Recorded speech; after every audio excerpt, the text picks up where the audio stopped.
is Think It Through with me, April Hebert. Get ready to start thinking. I know, it's hard, and you'd probably rather not. But here we go anyway. Hello, and welcome to Think It Through. Today's episode is a long one, but I'm pretty sure you'll want to stick around till the end. I have to say that I know some pretty cool people, and you're going to meet one of them today. I met Ed Dentzel over 20 years ago when we were both actors at Star Trek The Experience in Las Vegas. He's now the host of the Unfound Podcast. While it does fall into the category of true crime, Unfound is unlike any other podcast of his genre. It focuses solely on missing persons, with the stated goal of turning up new information that might lead to a resolution of the case. As it states on the Unfound Podcast website, the disappeared shouldn't be missing forever. Ed's always been a clear-headed, logical guy, and his team's approach to the podcast is to research all the available information, interview those closest to the case, lay out all the known facts, and let people know who to contact if they have any information regarding the disappearance. His logic and evidence-based approach to helping find these missing persons is a breath of fresh air in the world of true crime podcasting, which often focuses on the most horrendous or salacious details to keep listeners interested. As a teacher of critical thinking, I appreciate how Ed applies good research and reasoning skills to this difficult but ultimately fulfilling task. So without further ado, let's listen to my interview with Ed Dentzel of Unfound. Let's start basically by talking about how we know each other. How do we know each other, Ed? Well, we know each other by me getting hired at Star Trek in May of 2000. And I have to tell you, it is still etched in my memory that the day I was there, that I was going for my audition, that you took a picture of me, just like probably back at the time with, I don't know, the one of those cameras that actually spits the photo out, whatever they forget. I mean, it was so old. It's so long ago. But I remember you taking a picture of me in the back stairwell as we were walking up to Bridge 2. What was it for? Do you remember? For my audition. That's when we first met. Okay. You took a picture of me. Okay. That's how we first met, so you could keep track of everybody who was being auditioned, because at that time you were still in management.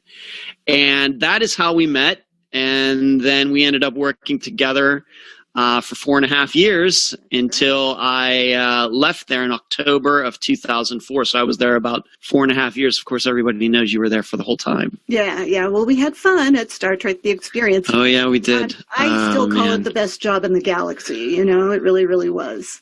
Yeah, it was the best job I had until I started doing this, for sure. And coincidentally, I've been doing this for about the same amount of time that I was at Star Trek, about 4.5 years. So tell me how you segued or morphed or whatever from being an actor into being the host of the Unfound podcast. Well, I have to tell you that it was a long time coming, probably. It was a combination of things for me. First of all, I'm 50 now, that I remember in the 1970s when the show In Search of course, Leonard Nimoy hosting it, was a big deal on Saturdays. And I can remember watching that as a kid, 1975, 76, 77, somewhere in there. And always fascinated. Of course, now I look back at it, now it was probably somewhat hokey. And some of those things were, I think, kind of made up, just for TV. Yeah, but it caught my, just living in Gilpin Township in Leechburg, Pennsylvania. It was like, wow, there's this crazy world out there.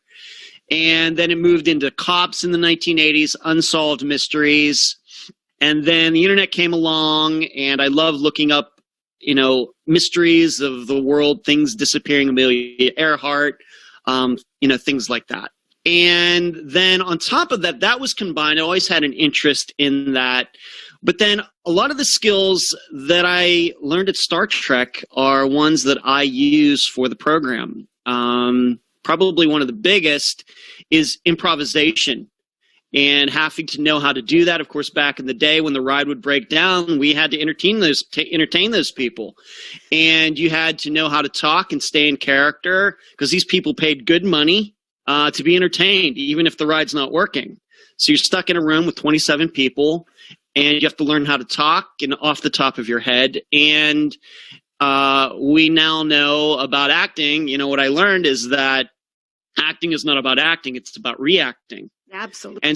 And so for those 4.5 years of doing that, it's I know that I use those skills now when I interview people for the program, because once again, it's about reacting to what they say, not me planning to know what I'm going to say. They are the guest, they're the person with the information, so I have to react to what they say to keep the conversation going in the right direction, or maybe if something needs fleshed out a little bit more. So it was my, I think, innate interest in mysteries, along with a lot of skills that I gained at Star Trek, performing in front of people, how to write. Of course, as you know, I did some filmmaking, how to write scripts. I've written some novels. And then the technology of podcasting came along. I guess maybe a little over 10 years ago, it became a thing. And it's probably become a thing in true crime maybe within the last 7 or 8 years in particular. And it all just kind of came together. But I did do another program before this, the title of which I never say, but I co-hosted a true crime podcast that lasted about 5 or 6 episodes, and that fell apart. And that was like in April through July of 2016. But in doing that, I was able to figure out what I liked and what I didn't like about that program. And so then when Unfound started in September of 2016, it's like like my second marriage. I figured out what I did wrong in my first marriage. Now I can correct all those things from my second marriage. So I'm on my second marriage, and it's going pretty well. So there are so many podcasts out there about true crime. I mean, just so many. But yours is very specific, though. Yeah. And so what about what you do interested you, as opposed to just, true crime in general? Well, I have to tell you something. This blows everybody's mind when I tell them this. This is the honest to God truth. When I started doing this program, I had no idea that the true crime podcasting world was so huge. I now know about the podcast Serial. I've never listened to it. Not one episode. I got into it, and I think the reason that Unfound is so different is because I didn't come in with any preconceptions about what a podcast was supposed to sound like, and what you were supposed to do. I think that looking back at it now, a lot of the hosts, and I'm not criticizing them, but they are different.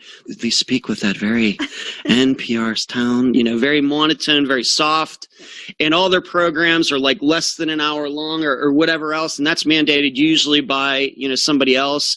Me, I do 3-hour podcasts, and I don't even think about it. Right. I use my own voice, dynamic.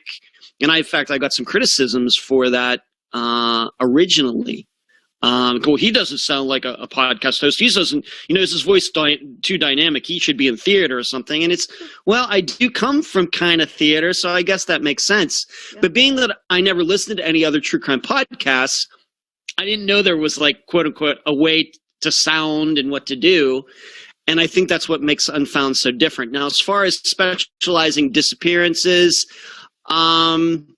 that's something that's always been very compelling to me, even well before starting the program. Once again, going back to my youth, going to websleuths.com, going to namus.gov, and looking at unidentified remains and matching up with missing people was something that I used to do at Starbucks in Las Vegas before I moved to Florida.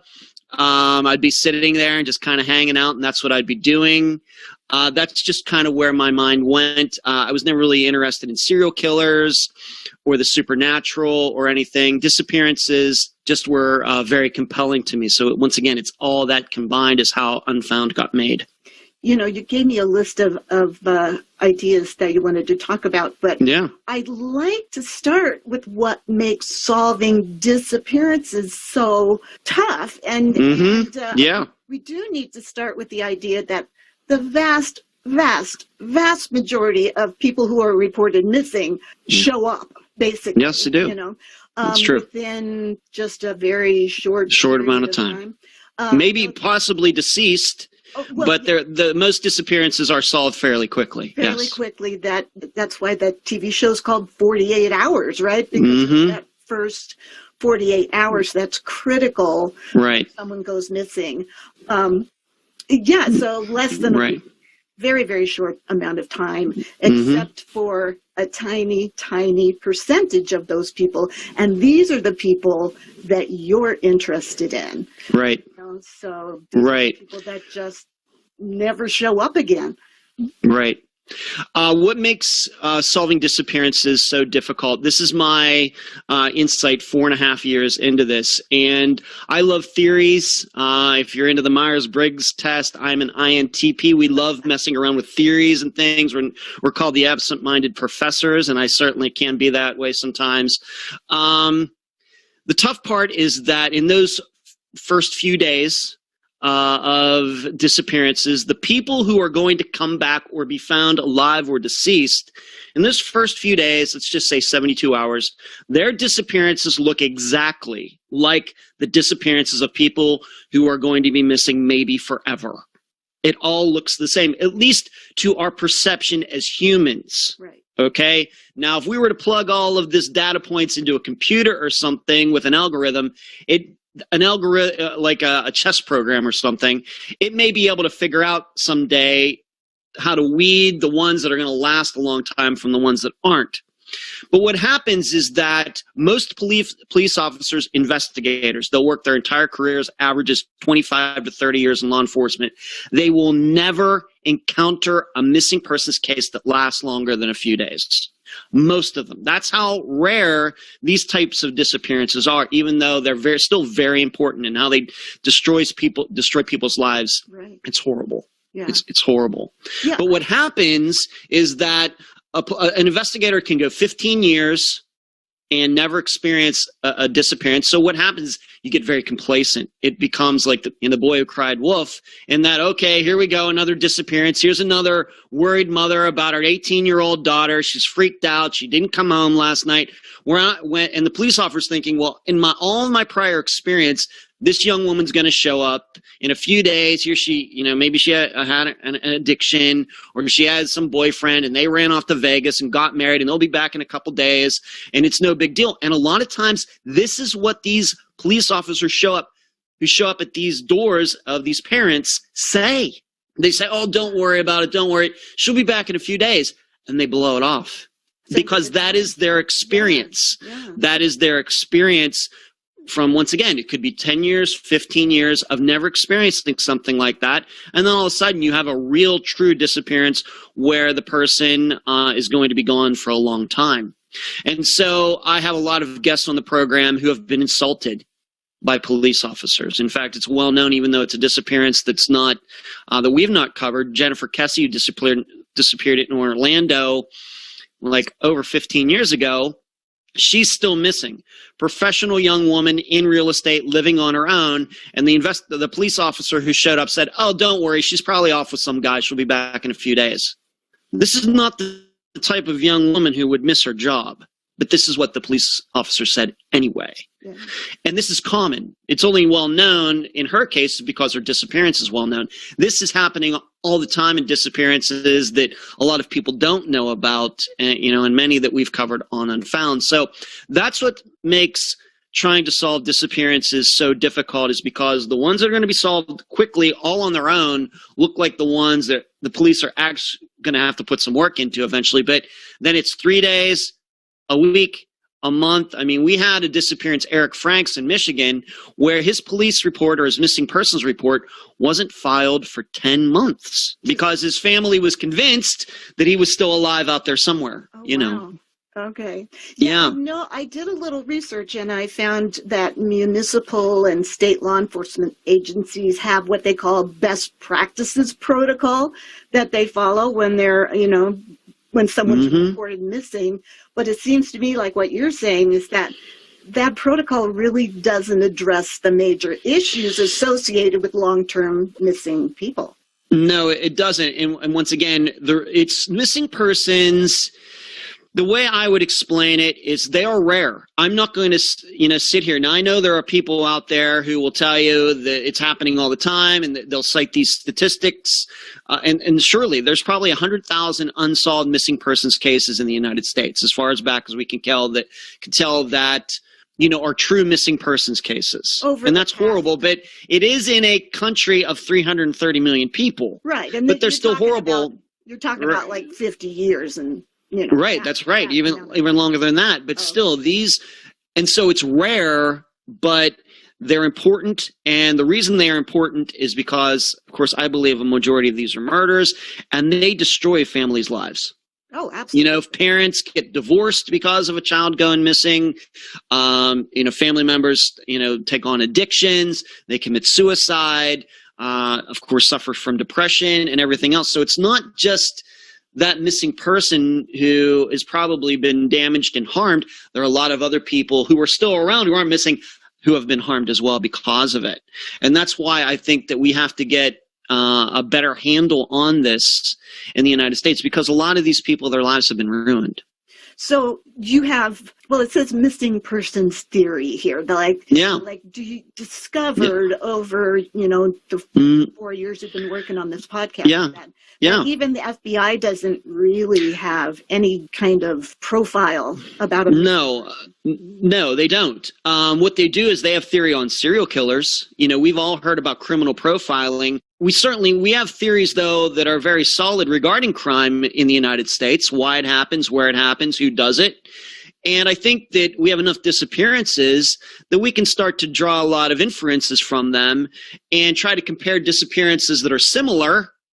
Women who are working alone at a job and get kidnapped or abducted in the middle of the night.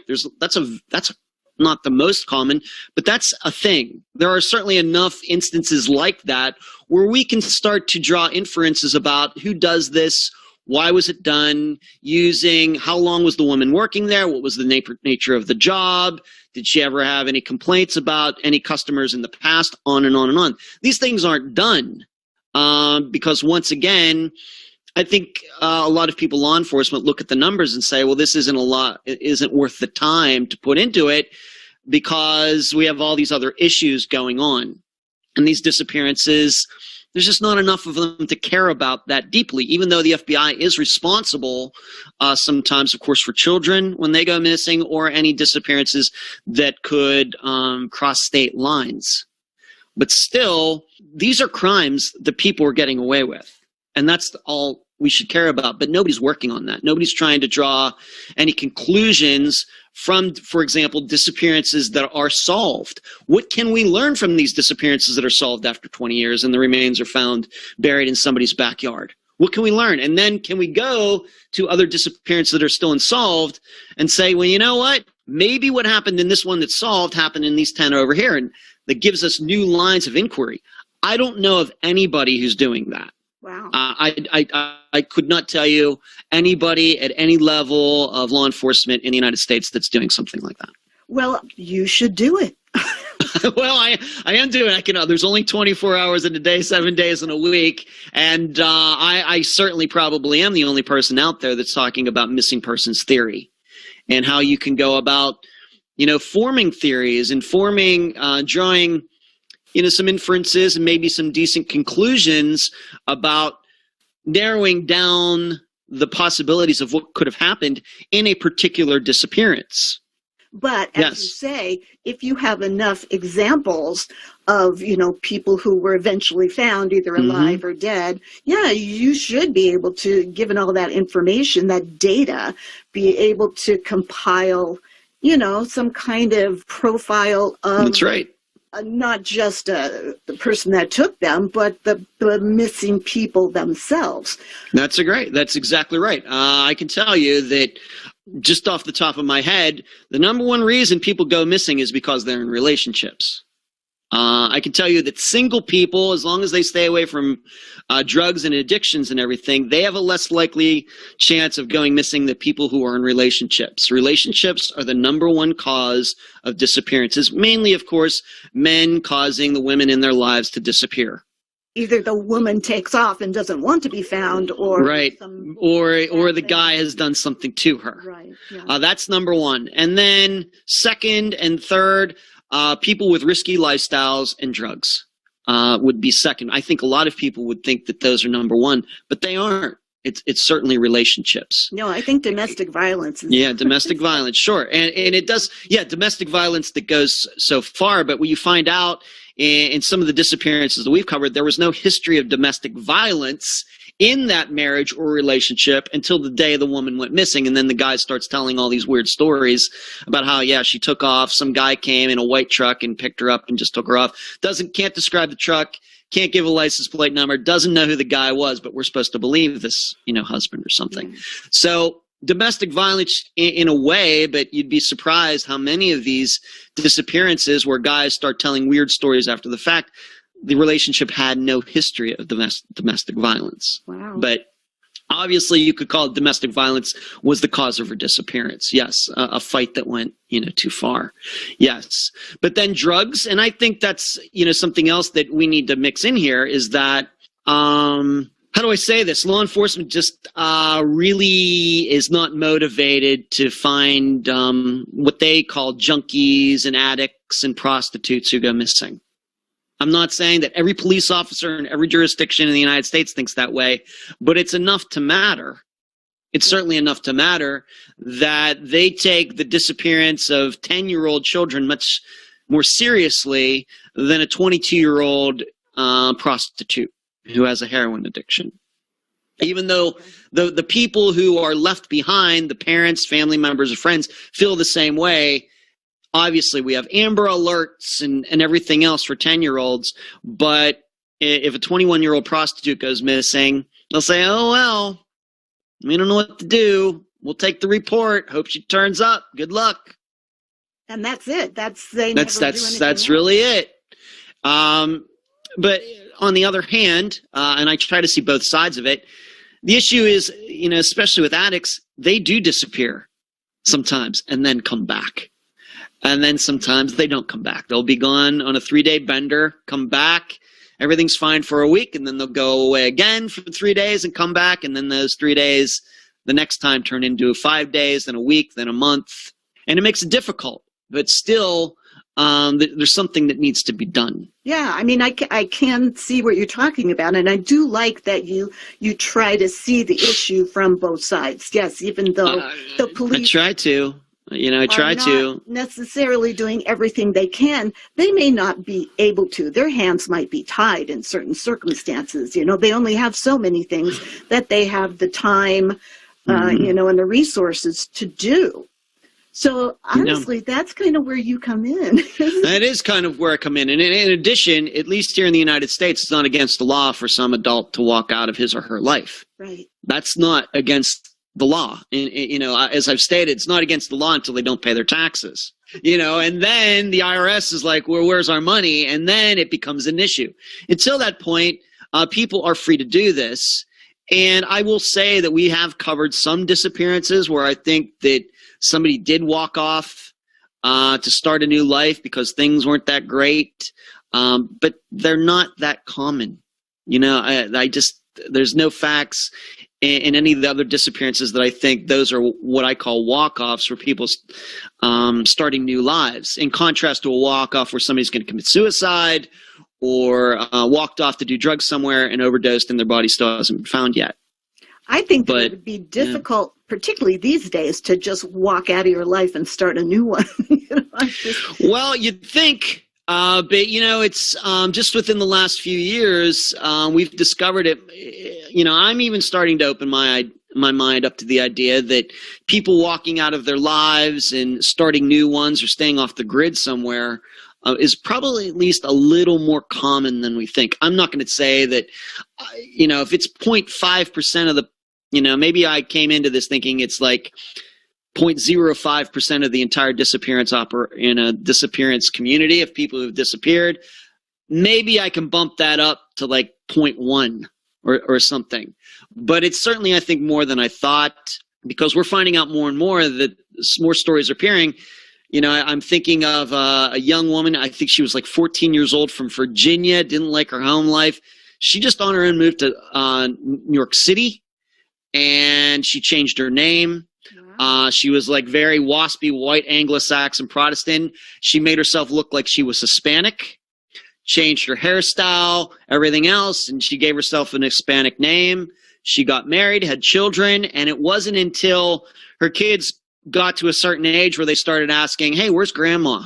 Hey, where's the rest of our family? That this woman decided, you know what, I'm going to get back in touch with my family after 15 years or something, like 12 years or something. What was that like for her family? That must have been... I've not covered that disappearance, but this is just an example of what I mean. And we had another, I didn't cover this one because it got solved before I even started Unfound, I think, maybe, that she went missing from Pennsylvania.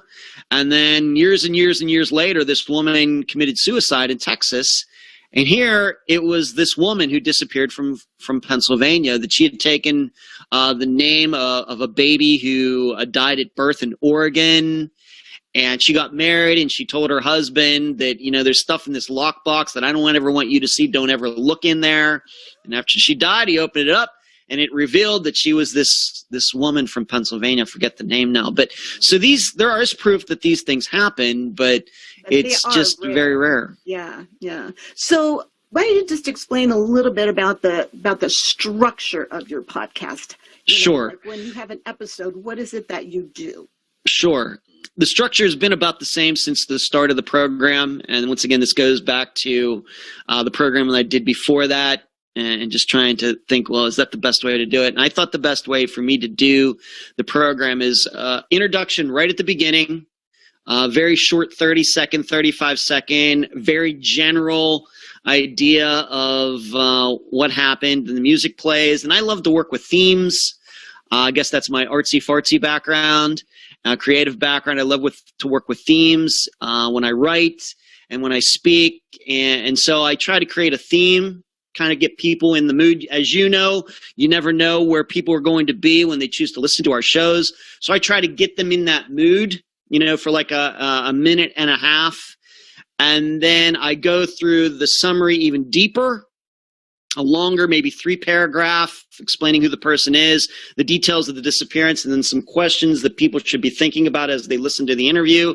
Then I get some business stuff out of the way, tell people what's going on with the podcast behind the scenes, tell them to go to the website, Facebook, etc.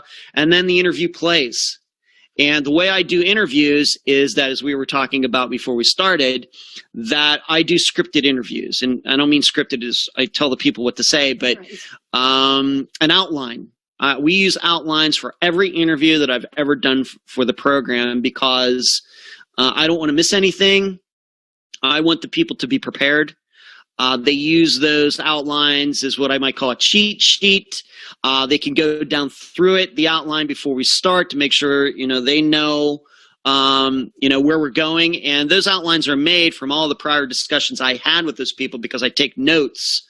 I get permission to record those phone calls, and then I listen to them afterwards and write down everything that was said. And then if I think that I need to look into anything, I do. So then the interview plays for however long it takes. They are real conversations. I do not do a situation where I just let the person talk and then I insert my questions afterwards. I want the people to know that we are having a real conversation, from start to end. And of course, we may take breaks or something. Those things are taken out. Any mistakes are taken out.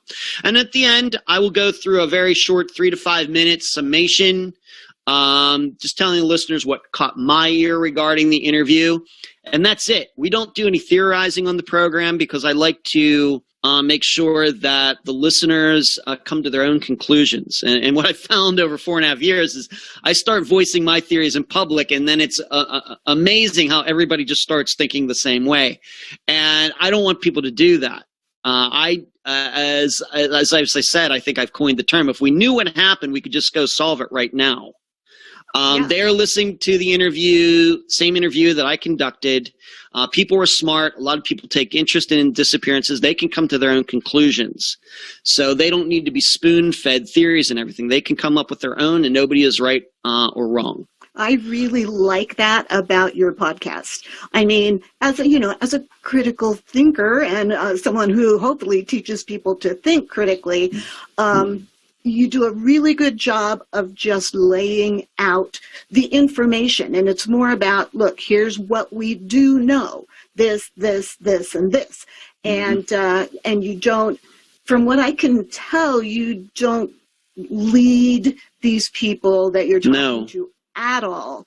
And if you have an idea about what you think happened, you really, if you say it, you say, this is only my idea. Yeah. Based on my knowledge, but in no way is that the truth of what happened.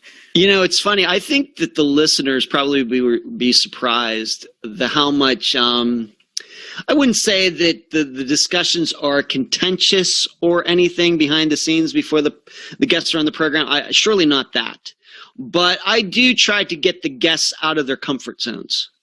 Because, of course, a lot of times they've been living with a disappearance for 30 years. And so they've been interviewed many times over. And so a lot of them do have canned answers. It's just after a while, they just say the same things. And I'm not saying they're lying. I think they're telling the truth.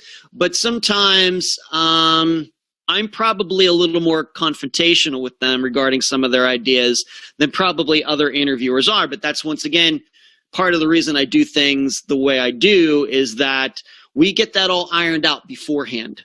We can have these very deep discussions that are off the record, and then we do the interview and I, ask the questions and they answer them. But behind the scenes, I think that I'm probably a little more confrontational than your average true podcast interviewer, because once again, I like getting people out of their comfort zones, maybe trying to get them to think about a fact or something in a different way, and they also know that I'm not trying to kiss their butts. I'm trying to help. But helping them to maybe say something, that they just realized that they just really didn't know, or they did know it, but it kind of got pushed to the side. And so you do a really good job of Thank you. The way you answer or ask the questions. Thank you. I think it's great. That's that Star Trek training. That's Star right. Trek. So how many times have you found people, do come up with missing information, or that they didn't really stop to think about? First of all, some of the disappearances that we've covered on the program have been solved. I'm thinking the number, we've done over 200 episodes now. I'm thinking somewhere around 15 or so have come to some sort of conclusion. Either somebody's been charged or remains have been found, or a combination of both. I would never say that, I or my assistants or we, the program, solved it. There are people out there doing that. And unfortunately, as I like to point out, too many of these disappearances are solved by luck. Somebody just walking through the woods and someone remains. Right. That's common. Yeah. That's common. But I would say, I guess this is probably the episode that kind of put Unfound on the map was during the summer of 2018. I covered the disappearance of Thomas Brown in Canadian Texas. It's one of the longest episodes, maybe not the longest, but in the top 5. And in that one, from the beginning, Tom's mother, Penny, believed that there could have been law enforcement involvement in his disappearance. And that was something she told me within the first 10 minutes I ever spoke to her in about April of 2018. Somewhat doubtful of that, but you should know, that your listeners should know, the stats from Unfound show that almost 10% of disappearances, if there is a suspect who is thought to be probably the killer or something, 10% of the time it's somebody in law enforcement. That's a stat. That is a fact. So what happened with that is she had video that had never been made public before, or it had been made public, but it had not been looked at in the way that I looked at it. And what was happening, everybody was looking at the video, looking for Tom in his red Durango SUV the night of his disappearance, riding around Canadian Texas, which is like up in the north central part of Texas. And you can't really tell. The video is not good enough from the video that she had. So instead I thought, well, you know what? If she thinks that law enforcement involved, let's see if I can see any police cars. Nobody did that.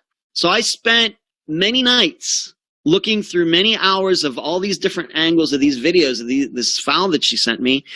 And it turned out that right around the time we knew where Tom was last, he got gas at this particular gas station called Frank's, Well, just a few minutes after that, there were 2 sheriff deputies' cars coming from that direction. And that started a bunch of stuff.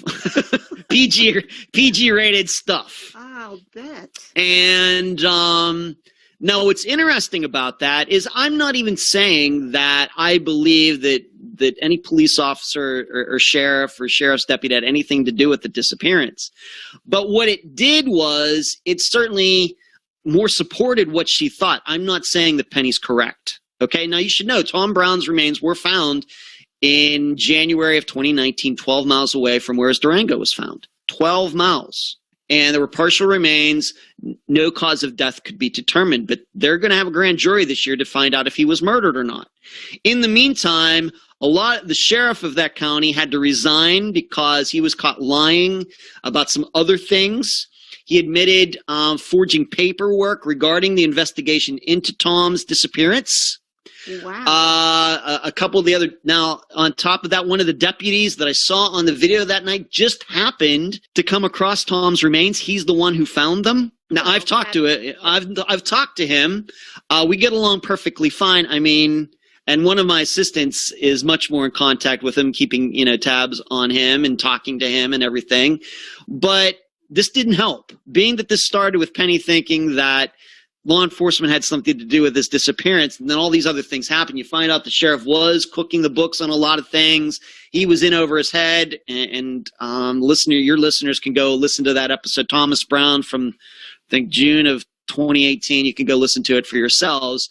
But there hasn't been much since then that has detracted people from that idea, because the alternative is that he walked those 12 miles all by himself. And then dropped dead in the woods. And dropped dead. A teenager just dropped dead. There was no knife. There was no gun. There was no signs that he hung himself. There's no allegations that somebody gave him any drugs that he could have overdosed. Well, how does a young man die, in November of, 2016 in Canadian Texas, just out in the middle of nowhere? It's just hard to understand, but they're going to try to figure that out this year in Texas grand jury. But this is like one of the things. So when I saw that video and saw those sheriff's deputies' vehicles, that's an example of how, wow, just everything. And I suddenly became a household name in Canadian Texas, Hemphill County, Texas.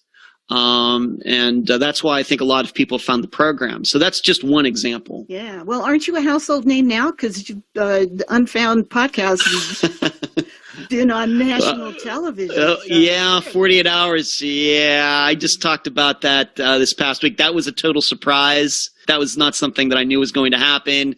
It was an interview that I did with a suspected killer of Janelle Matthews from 1984, Steve Pankey, who is going to be going on trial this summer. I was very fortunate to be able to interview him back when a lot of other people were turning him down for whatever reason. I accepted the offer to interview him as long as he did it by my rules.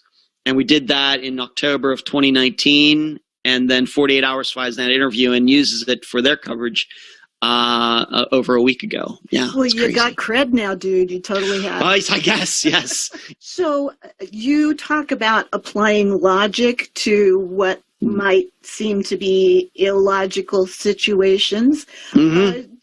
Why don't you talk a little bit more about that? Sure, I can. Absolutely. One of the tough things, being that your program is about thinking, is that logic should guide us in our decisions. Sometimes we do go with our emotions, but I think it's usually better to go just trying to track, what's going to be the consequences of my decisions. We have to look at that. We have to use that when we cover disappearances as well. The tough part with disappearances is there is so much information that is unknown. If your listeners are not familiar with disappearances, we hardly ever talk about DNA, ever, because there usually is none. Right. We hardly ever talk about fingerprints, because there usually are none. Or if there are, it might have been somebody who had a perfectly reasonable reason to be in that area anyway, so they're not helpful. Right. So we end up having to use other sort of data like GPS, social media, phone pings, things like that, sightings, video, and things that, even though we think that they are just as good as DNA, they aren't. They can be interpreted in a variety of ways. Yeah. That's the hard part. So when I'm talking to a guest and they're telling me everything that's gone on over, let's say, the last 20 years, I'm trying to find those holes in their story where I think something can be, pushed forward. But what you run into is that a lot of times you're presented with facts that don't make any sense. I will give you a perfect example. Just this past Friday, we covered the disappearance of Brenda Condon from Bellefonte, Pennsylvania. Right. It's a disappearance that's over 30 years old. She was working late night by herself at a bar. Next day, workers come in. She's not there. It seems that somebody abducted her that early morning of February 27th in 1991. Well, one of the weird facts of her disappearance is that her boots were found in the men's restroom of the bar. Now, I don't know why her boots would be there. In addition, it might not even be an aspect, a part of the disappearance or not. Right. But being that it is so odd, we are forced to think about it. And we have to come up with all these reasons. Well, why would a woman put her boots in the men's restroom? And does that or does that not have something to do with her disappearance? Okay? We're trying to, something that seems illogical. Once again, boots in a men's restroom, women's boots in a men's restroom. And we're trying to figure out, well, what was in Brenda's mind when she did that? Or did she even do it? So it's very easy to come try to use logic, but sometimes these things cannot be logically figured out because we can't, the person's gone, we can't ask her. Now, it very well may be that she put those boots there for a very logical reason, but because we weren't there, we don't know. We just have no idea. And we're not even sure if that has anything to do with the disappearance or not. Probably the best example, and I think in the notes that I sent you, is the disappearance of Brian Schaefer from Columbus, Ohio, and trying to figure out why is it that he went into the Ugly Tuna and never was seen leaving the Ugly Tuna 15 years ago when he disappeared? Is that part of the reason that he disappeared, or does it have nothing to do with his disappearance? We just don't know. It very well could be. But, you get so caught up on that tangent, what we call going down rabbit holes, yes, is that you miss the bigger picture. Yes. Does this have anything to do with his disappearance? Brian is still missing. Does it really matter if he was seen on the video or not? Once again, with Brenda. Our brains are like patterns. We like consistency, we like patterns. And so when, you talk about somebody's boots in the men's room, your brain starts to try and make a connection between that and something else when there may be absolutely none, so without any more information than that, it is a fact, but it has nothing to do with the overall case unless you can find another connection that is also a fact. Right. You could speculate till the cows come home. That's right. And I even, looking in my notes here, I gave you also some examples of Shane Fell, a young man from Louisiana. I think this disappearance is about 10 years old now, that he wrecked on his way home. Could have absolutely been drinking and driving. I'm not going to say he wasn't. In fact, the thought is he was taking this way to get around a DUI checkpoint. He wrecks his car, flips it, gets out, calls his brother on his cell phone. Brother says, yeah, man, I just wrecked my car. Can you come pick me up? His brother shows up 20 minutes later. Shane is gone. Never seen again. Now, how do you connect that? I mean, who calls somebody to pick them up and then the person isn't there? But what I've discovered is this is a thing in disappearances. I've covered 2 other disappearances that are exactly like that. I have them once again in my notes. Deborah Bowman from right here in Largo, Florida. Longer than that ago, she went to the hospital, called to get picked up. When her landlord came to pick her up, she wasn't there. Never seen again. And then one that is solved, and maybe this could give us some insight into it, in this phenomenon, Crystal Morrison in North Carolina, once again about 10 years ago.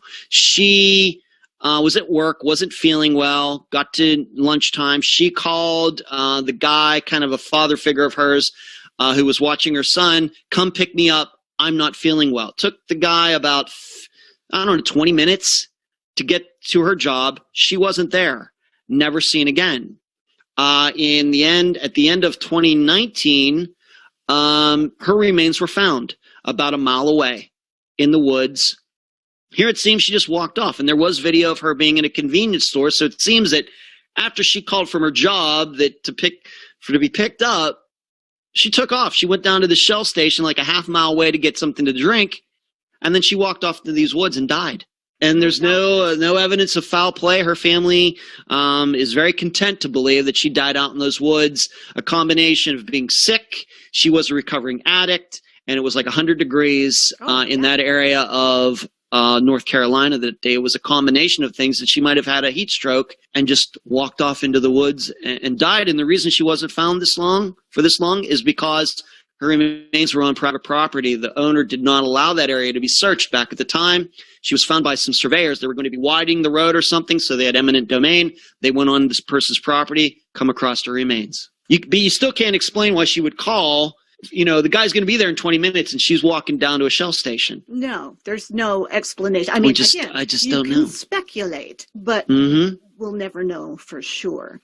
Yeah, so I think what I'm saying is logic can only take us so far. You need a lot more information than you usually have in disappearances to come to some firm, logical conclusions, for sure. It's interesting, though, but there is nothing wrong. People think that they should always have an answer for everything. You should be able to come to some conclusion, but there are just as many times when, without enough information, all you can say is, I don't know. Yep. I don't know. There's not enough information. I say that a lot. Yeah, but there's something like in people's minds where saying I don't know is somehow weak, or it makes them look like they're stupid or something like that. And so, it's better to come up with a conclusion, even if it's wrong. But I do not think that. Yeah, right. You got it. I don't know is the first step to understanding. The way I look at it, and when you admit that you don't know something, it just shows you what you need to find out.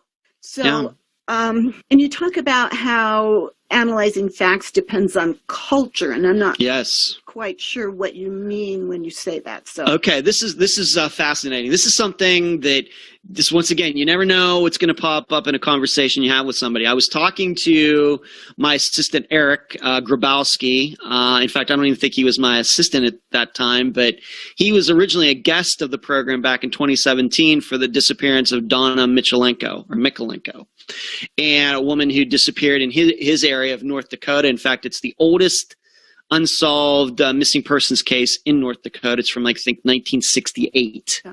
And he's taken an interest in it. He lives there. He's originally from the Western Pennsylvania area like I am, and he actually went to the same college that I did, but he graduated a few years after I did. But and so we've met a couple times in Western Pennsylvania to get together. But one time, it must have been like 3 years ago now, we were talking about just disappearances, and he loves to talk about missing persons theory like I do.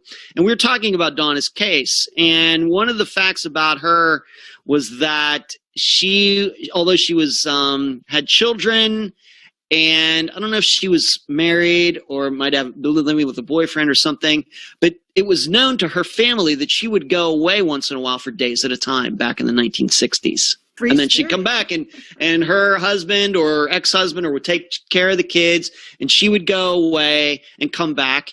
And nobody to this day seemingly knows what she was doing during that time. Maybe she was living a double life. Maybe she was going to Vegas. We don't know, but I think a lot of them think that she was going to some type of quote-unquote spa. Maybe, that's what they called it back then, but it might have been for mental issues or something like that. No proof of that. Okay, no proof. But looking back on it now, this is kind of what our family thinks. Well, if you were to talk about that same disappearance in 2021, and you talked about a grown woman, mother, who would disappear for a few days at a time, the last thing you would think is that she was going to some mental health center and getting help or anything like that. I know in my world, having covered a lot of disappearances where people would disappear for a few days and then come back, is those people usually have a drug habit. Right, yeah.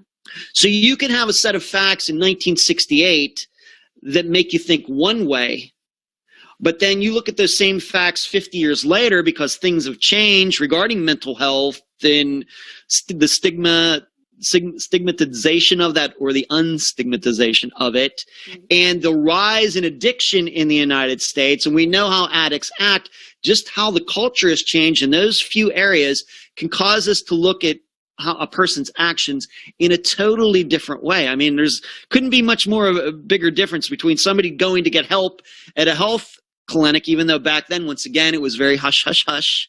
And then in the 21st century, where the same woman would be going on a heroin bender for 3 days. If I mean, the totally opposite ends. Back in North Dakota in 1960, I guess you probably. I have no idea. I know.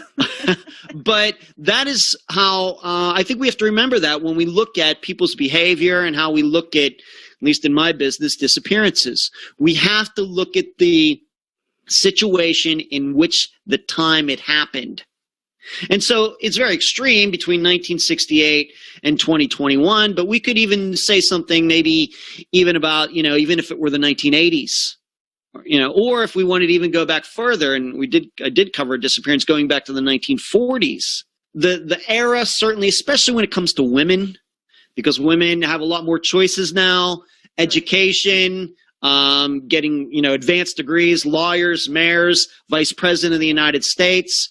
Those things all have to be taken into consideration when you are looking at a disappearance and the facts surrounding it. It is that is absolutely true. So as cultures change, the analyzation or an analysis of facts should also change. So you have to look at it in the context of the decade or the time period.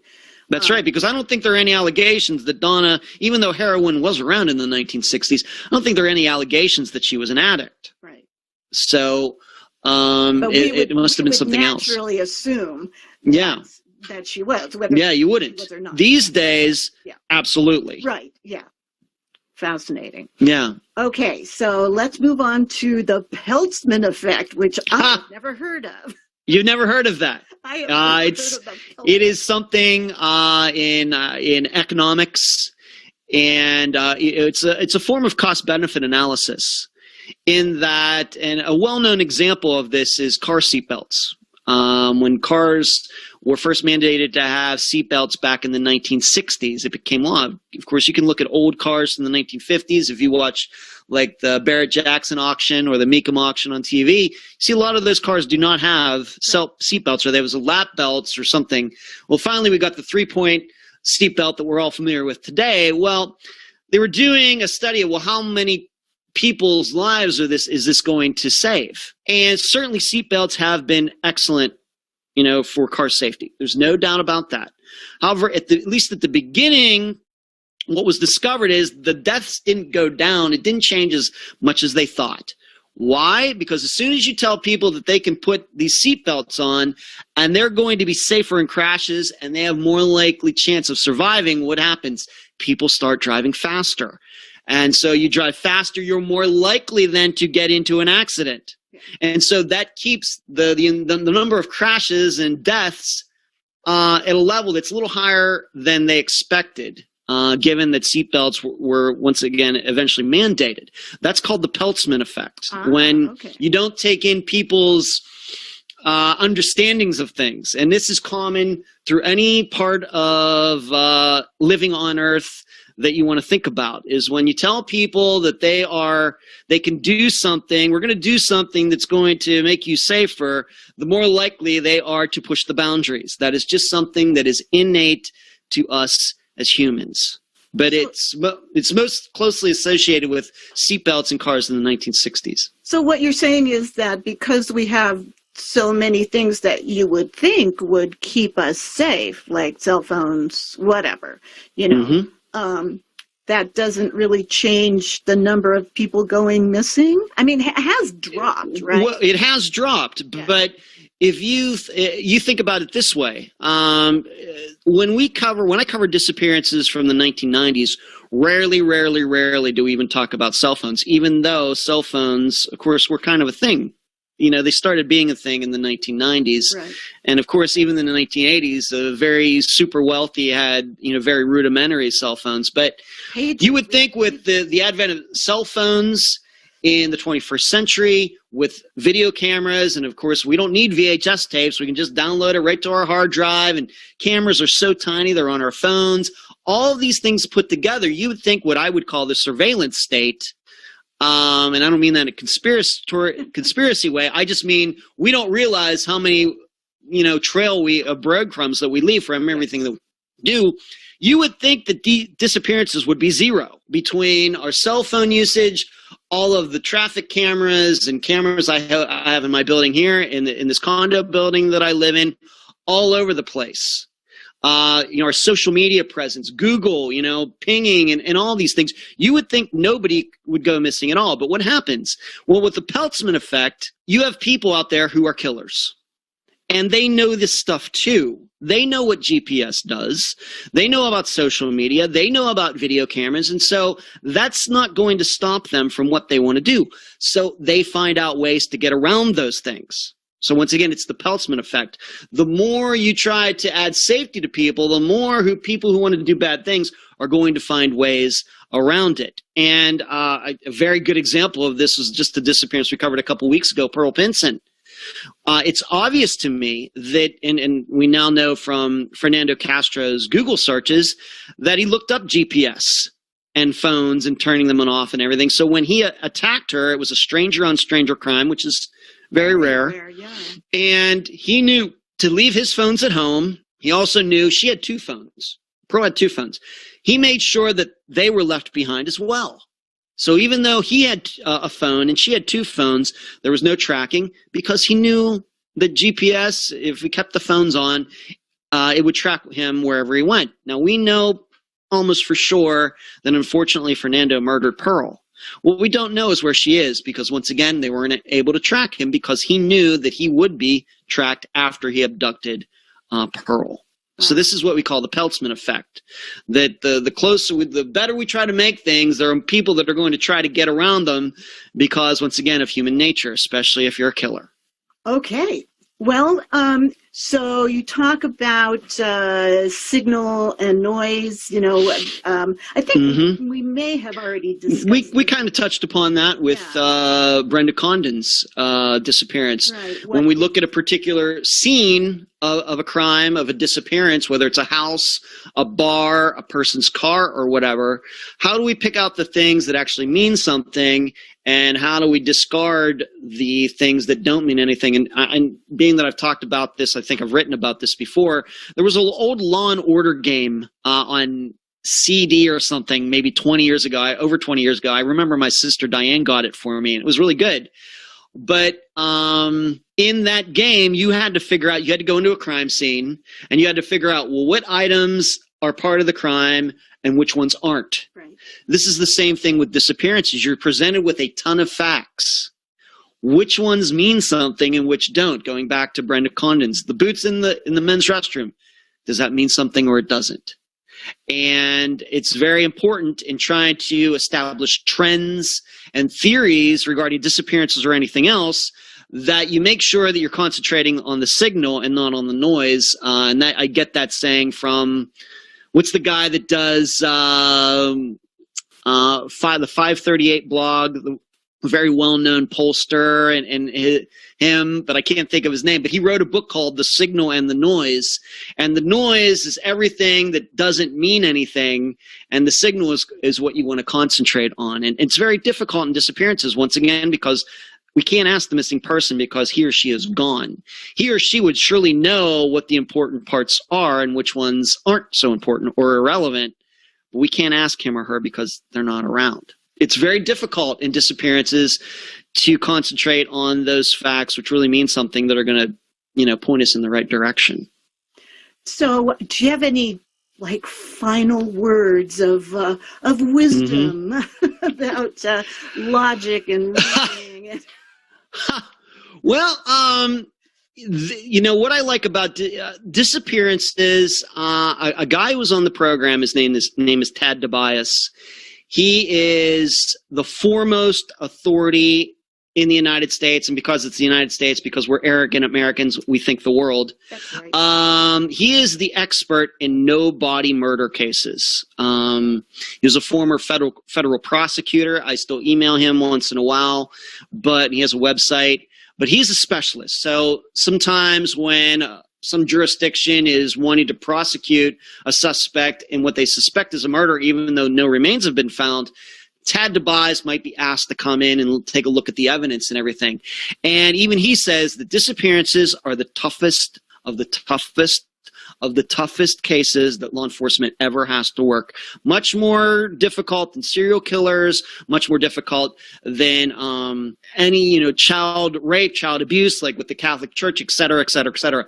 Disappearances are the most difficult because of what we've talked about today. And but unfortunately, what also happens in missing persons cases is because they are so tough, there's a lot of burnout.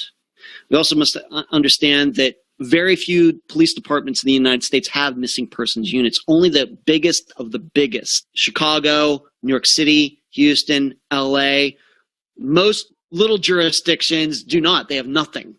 Nothing. Right. Even in those departments where they have missing persons units, the turnover is very high because of something we talked about very early on, is that you do get a lot of people crying wolf. Oh, my daughter's gone. She's never coming back. She's gone. She's dead, everything. And, these investigators get all hyped up about trying to figure out. And then she comes strutting back in 3 days. Oh, hey, Mom, I was over in Vegas. Sorry, I didn't. Well, that can be very demoralizing to investigators who are trying to take it seriously.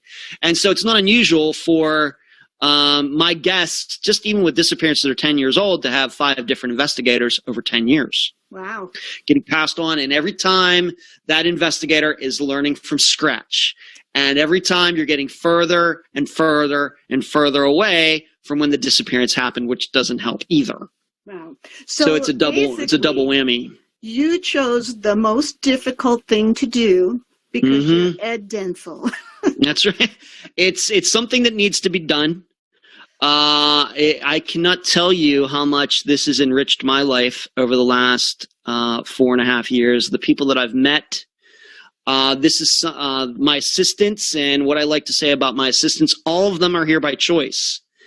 They heard the program at one time or another and said, you know what? That's something I want to be a part of. And I would tell that to any person out there who's starting anything, a podcast, your own business or something. You don't need to check reviews or downloads or anything else. When people want to start putting in their time to help you do what you want to do, that's how you know whether you have a good program or not. Nothing else really matters. Nothing, all the other stuff, views and downloads and stuff, that's just vanity. When people want to be involved in what you're doing, that's when you know that you're on the right track and you're doing good work. And I cannot tell you how much I thank those people, and I'll name them: Emily, Cherie, Carrie, Heather, Eric, Natasha, who have come aboard, and they do such great jobs behind the scenes. And but we all know it's difficult, and so you have to be a happy warrior. If you're getting into this because you're trying to be a hero, then you're not going to be doing this for very long, because this is difficult. Yeah. So you have to be a happy warrior. So you have a website, right? So I do. The Unfound Podcast .com. That's the website. My assistant Natasha manages it. She does a great job. I think it's a great website. A lot of information, videos, and links to all of the websites that we go to, databases, things like that. There's a data gem section of the website that I think people will be interested in, all sorts of different links. Then we're on Facebook, the Facebook discussion group, which has, around 8,000 people in it now. I can remember when it had 62 people in it, April, in October, November of 2017. It had like 62 people in it. We had the Facebook page. It has it's had over 8,000 likes or something like that. We're on, of course, Instagram. I'm on Twitter. I do the live show, which I love doing. It's one of the few live shows that any true crime podcast host does on Wednesday nights at 9 p.m. Eastern on the Unfound Podcast Channel on YouTube. I love it. We do a lot of great stuff there, always uploading new videos, map analyses, of disappearances that we've covered. So we got a lot going on. I got a lot going on, April. I could never do it by myself. That's why I'm so happy to have the assistants that do these things, and the people who contact me, my assistants, about being on the program. My assistant Emily is mainly responsible for finding guests, reaching out to people. So it's quite a project we have going on here. So if people, there may be people out there who have missing people in their life. Can they contact you? Mm-hmm.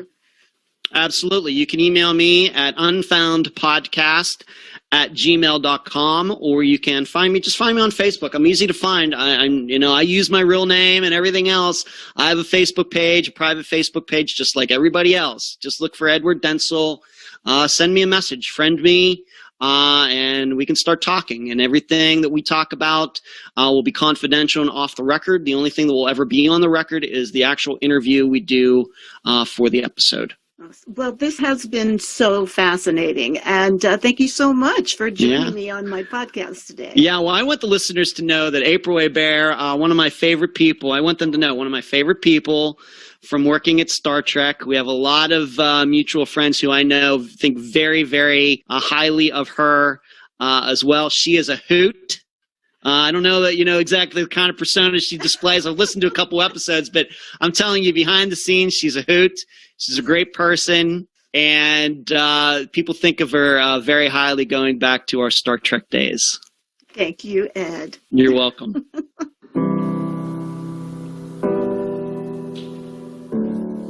I hope you found that conversation as fascinating as I did. What Ed and his team are doing is so necessary, and I'm sure the families and friends of these missing people are grateful for the attention that the Unfound podcast brings to their cases. And I appreciate the structured, reasoned way that Ed approaches each case, and that the focus is on facts and evidence, keeping speculation and conjecture to a minimum. I'll put lots of links in the show notes so you can check them out. And I hope that you use the information in this episode to help you think it through.